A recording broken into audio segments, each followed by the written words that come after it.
Hey Dolphins fans, a bombshell recently broke that has been making headlines and sparking a lot of discussion among fans. I'm going to give you all the details firsthand, but before we dive into today's story, be sure to hit that like button and subscribe to the channel so you don't miss any of the latest Miami Dolphins news. Trust me, you're going to want to stay in the loop, especially with everything that's been going on lately. Now, let's get to it. So, how about this Tua Tagovailoa bombshell? In his recent appearance on the Dan Le Batard show, Tua really opened up about what it was like working with former Dolphins head coach Brian Flores. And let me tell you, it wasn't pretty. Tua didn't hold back when describing how difficult things were for him back then. According to Tua, Flores wasn't exactly the supportive type. In fact, Tua revealed that Flores would often say things like, "You suck and you don't belong here doing what you do." Can you imagine waking up every day and hearing that from your head coach? It's no wonder Tua struggled early in his career with this kind of negativity around him. Tua put it perfectly. When you hear that kind of talk constantly, whether it's good or bad, it starts to mess with your head. You start to believe it, even if it's not true. And that's what happened to Tua during those tough years. He wasn't just dealing with the physical challenges of the NFL. He was also fighting a mental battle every day. And it wasn't just him. Tua hinted that other players,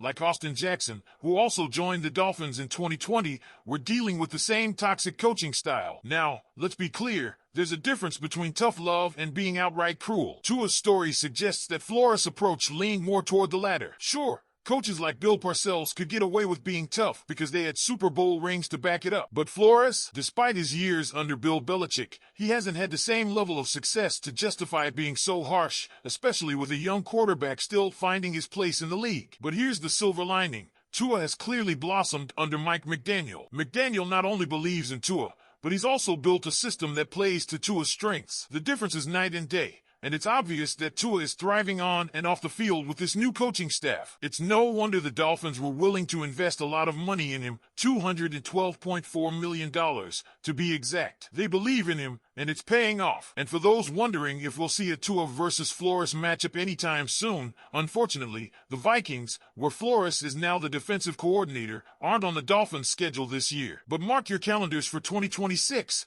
because that's when Miami takes on Minnesota in what's sure to be a grudge match. Get the popcorn ready, because it's going to be personal. All right, Dolphins fans, what do you think? Were you surprised by Tua's comments about Brian Flores? Do you think Tua would have developed differently if McDaniel had been his coach from the beginning? Let me know in the comments below.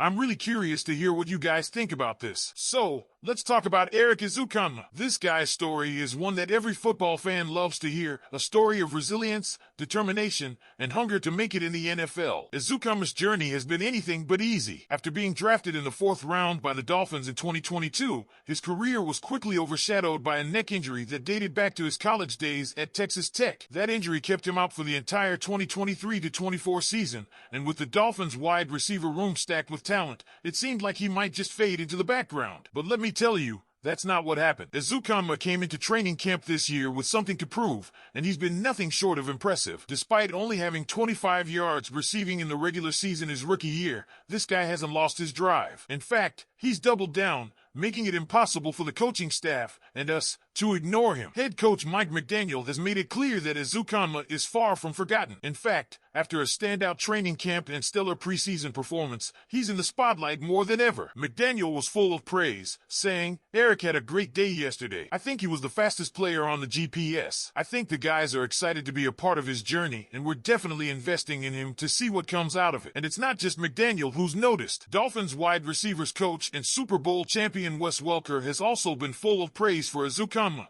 calling him a freak and emphasizing his potential. Welker highlighted the flashes of brilliance Ezukanma has shown, but also stressed that consistency will be key to unlocking his full potential. Ezukanma knew he needed to make a big impression in the preseason, especially after missing the first game of the 2024 offseason. And boy, did he deliver against the Washington Commanders in Week 2. Ezukanma led all receivers in that game, catching 5 of 7 passes for 65 yards and showing off his ability to make plays when it counts. He wasn't just catching passes, he turned what should have been a 7-yard loss on an end-around into a 6-yard gain, breaking multiple tackles along the way. That kind of effort is exactly what the Dolphins need, especially as they prepare for a season with high expectations. Now, let's talk about his chances of earning a roster spot. At 6'2", Ezukanma is the tallest receiver on the Dolphins roster, which gives him a unique advantage, especially in contested catch situations. While he's currently behind stars like Tyreek Hill, Jalen Waddle, and Odell Beckham Jr., there's definitely room for him to make his mark. If he continues to perform like he did against Washington, he could very well surpass some of the other receivers on the depth chart,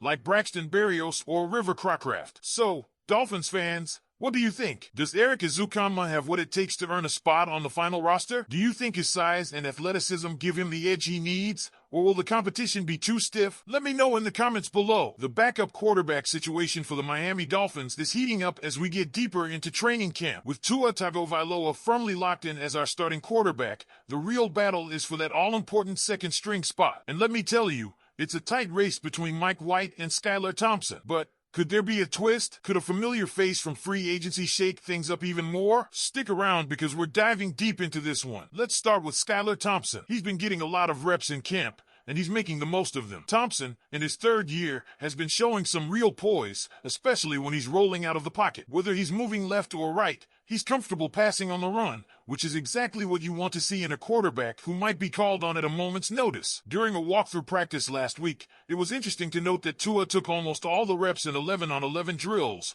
with Thompson only getting a couple of plays before practice was called. This seems to be a trend, with White not getting as many opportunities to show what he can do. It's almost like Thompson has the inside track, but nothing is set in stone yet. Thompson's control over the snaps extends to the preseason games as well. He started the first half of our preseason opener against the Falcons and came in after the first drive in our second preseason game against the Washington Commanders. Thompson played well into the third quarter in both games, racking up 154 passing yards, a touchdown, and an interception, with a completion rate hovering around 47%. Not bad, but there's definitely room for improvement. One thing you have to appreciate about Thompson is his ability to stay cool under pressure. He's been staying in the pocket, not rushing plays, and really trying to read the field before making decisions. However, sometimes that coolness leads to risky throws, like the one that got picked off against Atlanta. He tried to thread the needle in a heavily contested secondary, and it didn't end well. But hey, that's part of the learning process, right? Now, let's talk about Mike White. He's got more experience, entering his 6th year in the league,